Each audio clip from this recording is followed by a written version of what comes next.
이 멜기세덱은 살렘 왕으로 지극히 높으신 하나님의 제사장입니다. 그는 왕들을 이기고 돌아오는 아브라함을 만나 축복했습니다. 아브라함은 모든 것의 10분의 1을 그에게 주었습니다. 그의 이름의 뜻은 첫째로 의왕이고 다음으로 살렘 왕, 곧 평화의 왕입니다. 그는 아버지도 없고 어머니도 없고 족보도 없습니다. 생애의 시작도 없고 생명의 끝도 없지만 하나님의 아들을 닮아 항상 제사장으로 있습니다. 그가 아브라함에 대해 생각해 보십시오. 족장 아브라함도 그에게 10분의 1을 바쳤습니다. 레위 자손 가운데 제사장 직분을 받은 사람들은 자기 형제인 백성들도 아브라함의 허리에서 나왔지만 율법을 따라 그들에게서 10분의 1을 거두라는 명령을 받았습니다. 그러나 그들로부터 나오지 않은 이 멜기세덱은 아브라함에게서 10분의 1을 취했고 약속을 받은 그를 축복했습니다. 두말할 필요 없이 축복은 윗사람이 아랫사람에게 하는 것입니다. 앞의 경우 주택 사람이 10분의 1을 받았고 뒤의 경우는 살아있다는 증거를 받은 10분의 1을 받은 것입니다. 함께 읽습니다. 9절입니다. 말하자면 10분의 1을 받은 레위도 아브라함을 통해 10분의 1을 바쳤다고 할 수 있습니다. 이는 멜기세덱이 아브라함을 만났을 때 레위는 아직 조상의 허리에 있었기 때문입니다.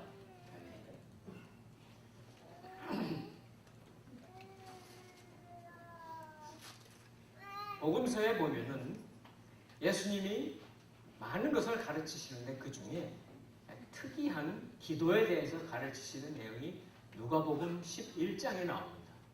누가복음 11장의 그 기도는 우리가 보통 강청하는 기도, 강청기도라고 얘기합니다.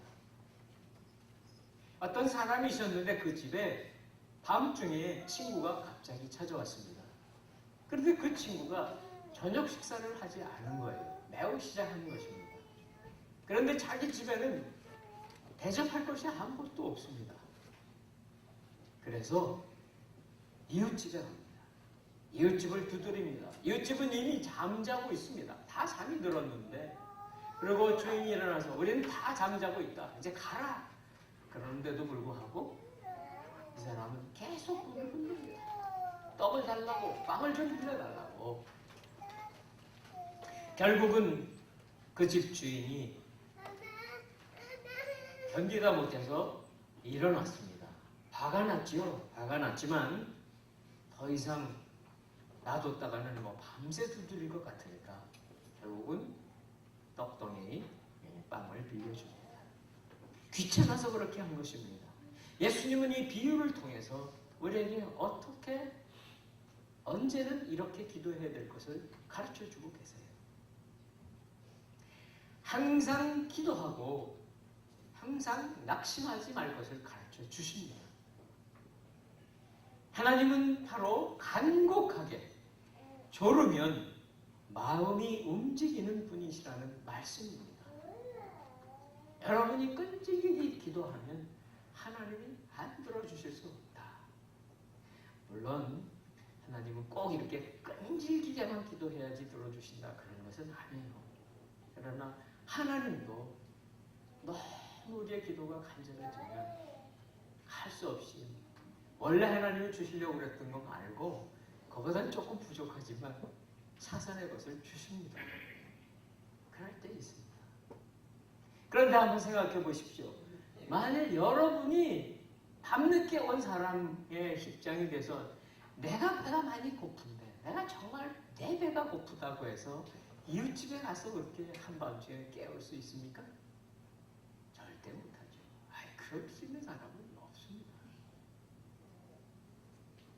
그런데 그 찾아온 친구의 배고픈 사정을 들은 이 사람은 그냥 있을 수가 없었던 거예요. 장애물을 뚫고 무례함도 범하면서 거절당할 것을 각오하면서 뚫고 들어가는 이 용기, 다음 절 우리 같이 한번 보시기 바랍니다. 2절과 3절입니다. 2절, 3절 시작. 아브라함은 모든 것의 10분의 1을 그에게 주었습니다. 그의 이름의 뜻은 첫째로 의의 왕이고 다음으로 살렘 왕, 곧 평화의 왕입니다. 그는 아버지도 없고 어머니도 없고 족보도 없습니다. 생애의 시작도 없고 생명의 끝도 없지만 하나님의 아들을 닮아 항상 제사장으로 있습니다. 멜기세덱이 누구인지 성경에 나오는데 이때 이미 아브라함은 멜기세덱이 어떤 사람인가는 알고 있었을 것입니다. 그렇지 않았다면 그가 자기가 많은 것을 약탈해 왔을 때 회복해 온 거죠. 다시 빼앗아 왔을 때 거기에는 롯의 것도 있었습니다. 롯의 것은 롯에게 줬습니다. 또 그 다음에 거기 5 성읍들의 왕들의 것도 있으면 좋습니다. 그들의 것 다 좋습니다. 그리고도 또 엄청난 것을 뺏어왔습니다. 그래서 그 가지고 온 전리품 중에 10분의 1을 멜기세덱에게 줍니다. 예물로 드립니다. 알고 있으니까 그렇게 했겠죠. 승리를 축복해주는 멜기세덱. 그 멜기세덱에 대하여 감사의 뜻, 예의를 갖춰서 10분의 1을 드리는 것. 이것이 바로 성경에 나오는 최초의 11조입니다. 율법이 생기기 훨씬 전입니다. 몇백 년 전입니다.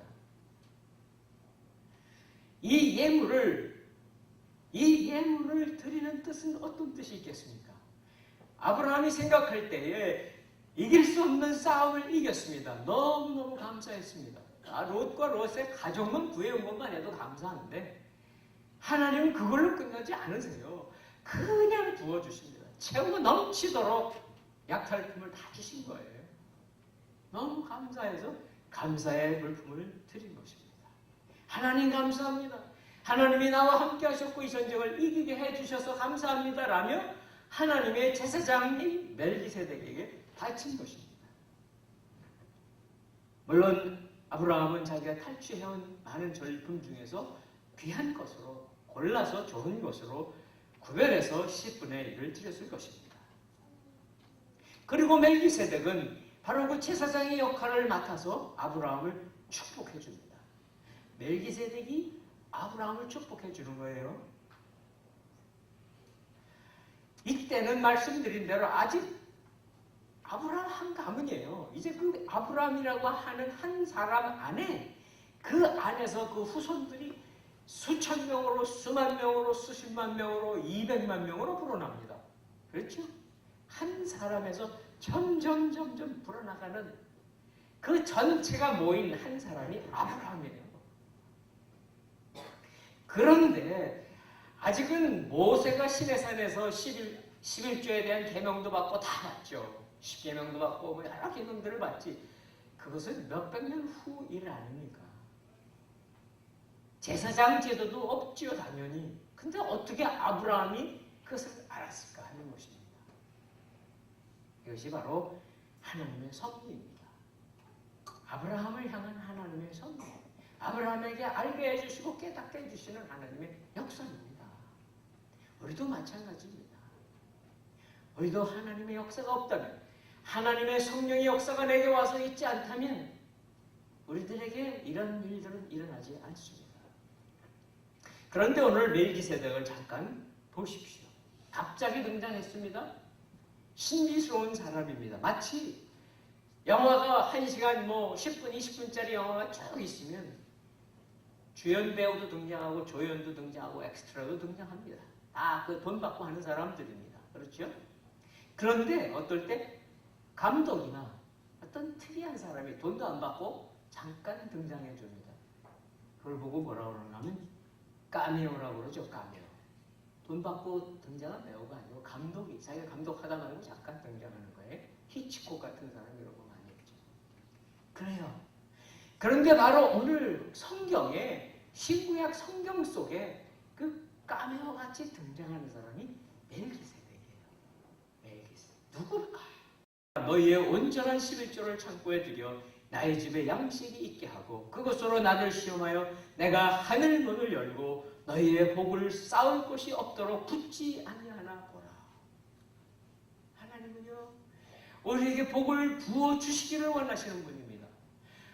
축복해 주시기를 원하시는 분입니다. 그것은 창세기에서부터 계시록까지 동일하십니다. 하나님의 창고, 하늘 창고는 없는 것이 없고 모자라는 것이 없는 것입니다.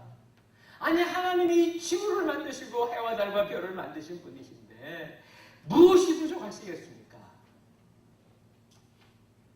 물론 우리가 그 복을 얻는 것 자체가 내 인생의 목적, 신앙생활의 목적은 아니어야 합니다. 그렇지만 보십시오. 하나님의 그 깊은 마음은 바로 우리들 마음의 중심에 있는 그 믿음의 표시를 하나님께 드리는 것입니다. 언젠가 기억이 납니다.